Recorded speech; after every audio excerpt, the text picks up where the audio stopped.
পুরো গাজা দখল করা হবে কিনা তা নির্ভর করছে ইসরায়েলের প্রধানমন্ত্রী বেনিয়ামিন নেতানিয়াহুর উপর।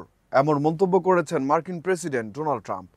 ট্রাম্প বলেছেন, গাজা দখলের সম্ভাব্য ইসরায়েলি পরিকল্পনাকে বাধা দেবেন না তিনি।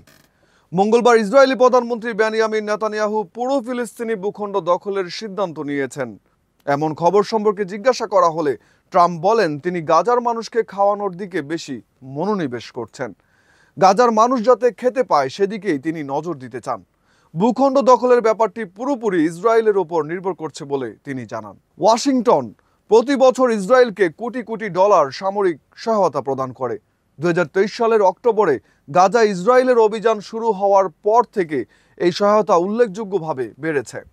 ফিলিস্তিনিদের জোরপূর্বক গাজা থেকে সরানোর আদেশ দেওয়ায় 86% ভূখণ্ড সামরিকীকরণ অঞ্চলে পরিণত হয়েছে।